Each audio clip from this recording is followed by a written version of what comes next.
शिवांग गुप्ता और आज की वीडियो में हम ग्लूकोज होम्योस्टेसिस के बारे में डिस्कस कर रहे होंगे।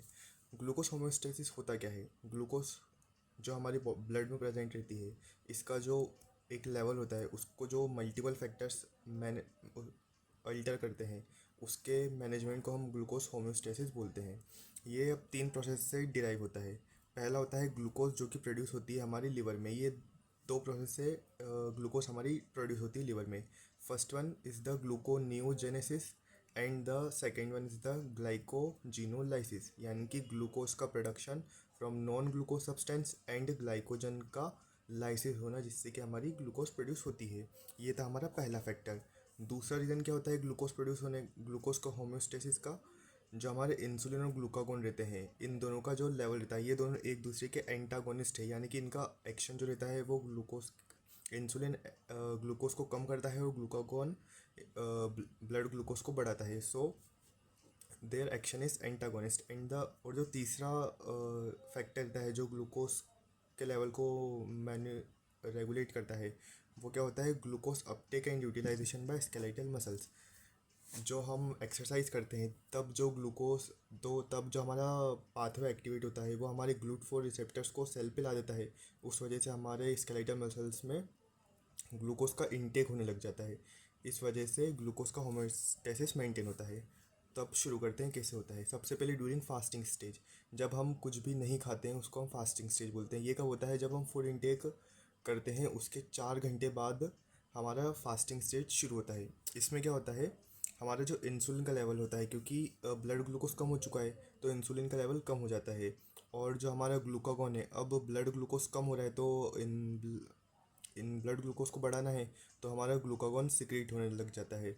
जब अब इंसुल ग्लूकागॉन सिक्रीट हुआ तो ये लीवर पे जाके एक्ट करेगा और ग्लाइकोजिनोलाइसिस करवाएगा और ग्लूकोनियोजेनेसिस करवाएगा। इससे हमारी ब्लड ग्लूकोज बढ़ेगी और साथ में इंसुलिन कम हो गया है, जो कि ग्लाइकोजिनोलाइसिस को और ग्लाइकोजेनेसिस को, ग्लूकोनियोजेनेसिस को इनिबिट करता है। तो ये दोनों प्रोसेस हमारी एक्टिवेट रहेंगे, तो इससे हमारा ग्लूकोज का फॉर्मेशन सिग्निफिकेंटली बढ़ जाएगा और हमारा fasting blood glucose level maintain होगा। और अब जब हम खाना खा लेंगे यानी कि आफ्टर मील, तो सडनली हमारी ब्लड ग्लूकोज एकदम से बढ़ जाएगी due to absorption from GI tract. अब हमको ब्लड ग्लूकोज को कम करना है, तो इसलिए हमारा फटाफट से इंसुलिन सिक्रीशन बढ़ जाता है और ग्लूकागॉन का लेवल कम हो जाता है। अब जो इंसुलिन है वो जाके एक्ट करेगा हमारे स्केलेटल मसल्स पे और हमारे एडिपोसाइट्स पे और ग्लूकोज का अपटेक बढ़ा देगा। इंसुलिन सिक्रीशन, इंसुलिन रिलीज कैसे होता है? जैसे ही हमने खान फूड इंटेक करा, वैसे ही हमारी ब्लड ग्लूकोज लेवल सिग्निफिकेंटली बढ़ जाती है। अब ये ग्लूकोज जाती है बीटा सेल पर और वहाँ पर ग्लूकोज, जो ग्लूट 2 रिसेप्टर होता है हमारा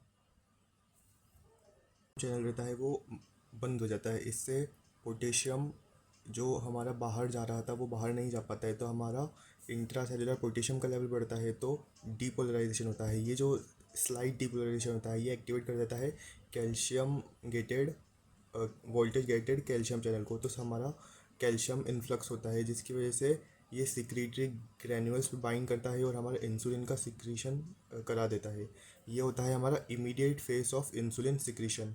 और जब ग्लूकोज का इंटेक बीटा सेल के अंदर बढ़ता रहता है तब हमारा होता है एक्टिव सिक्रीशन वाला फेस, यानी कि इंसुलिन एक्टिवली प्रोड्यूस होता है और फिर इंसुलिन सिक्रीट होता है।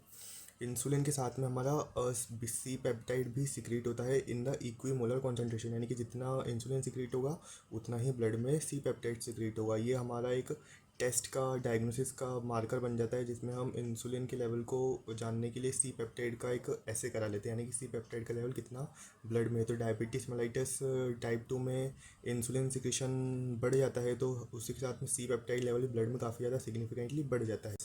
Also maintained by 2 GI hormones. These are the incretins. There are 2 incretins, GIP and GLP-1, glucose dependent insulinotropic polypeptide and glucagon like peptide. जब हम खाना खाते हैं तब जब हमारा फूड इंटेस्टाइन के थ्रू पास होता है तो हमारे 2 हार्मोन्स ब्लड में सिक्रीट हो जाते हैं, GIP एंड GLP-1। ये दोनों हार्मोन जो होते हैं ये इंसुलिन सिक्रीशन को प्रमोट करते हैं। सो द इफ़ेक्ट क्या होता है? इंसुलिन सिक्रीशन को बढ़ाना, ग्लूकागॉन सिक्रीशन को कम करना और गैस्ट्रिक एम्पटिंग को कम करना। अब हमारा खाना स्टमक से पास नहीं होगा तो वह हमको सेटाइटी की फीलिंग देगा और एपेटाइट को कम करेगा, जिससे कि ग्लूकोज इनटेक अपने आप कम हो जाएगा। सो इस तरीके से ये इन ग्लूकोज होमोस्टेसिस को मेंटेन करता है। उसके बाद हम बात कर लेते हैं DPP-4 की, डाईपेप्टिडाइल पेप्टिडेस। ये होता है जो GIP-1 और GLP-1 को कैटाबोलाइज करता है। तो हम इस एंजाइम को इनहिबिट कर देते हैं जिससे कि GIP और GLP-1 की एक्टिविटी बढ़ जाती है। ये एक फार्माकोलॉजिकल इफेक्ट हो गया। डायबिटीज़ मेलाइटस टाइप 2 में इंक्रेटिन इफेक्ट काफ़ी सिग्निफिकेंटली रेड्यूस हो जाता है। कर लेते हैं इंसुलिन। मेजरली हमारी बॉडी का एनाबॉलिक हार्मोन होता है, यानी कि ग्लूकोज से ग्लाइकोजन का फॉर्मेशन अमीनो एसिड्स के थ्रू प्रोटीन का सिंथेसिस इंक्रीज करता है, और लिपोलाइसिस ग्लाइकोजिनोलाइसिस ग्लूकोनियोजेनेसिस को इनहिबिट करता है। How insulin act on cells. Insulin जाता है और अल्फ़ा सबयूनिट और बीटा सबयूनिट से जाके बाइंड करता है। फिर वहाँ से फॉस्फोराइलेशन हो जाता है इंसुलिन रिसेप्टर सबस्ट्रेट का, यानी कि IRS1 से लेके 4 का। उसके बाद ये दो पाथवेज को एक्टिवेट करता है, PI3 के पाथवे एंड MEK-ER के, यानी कि मैप पाथवे।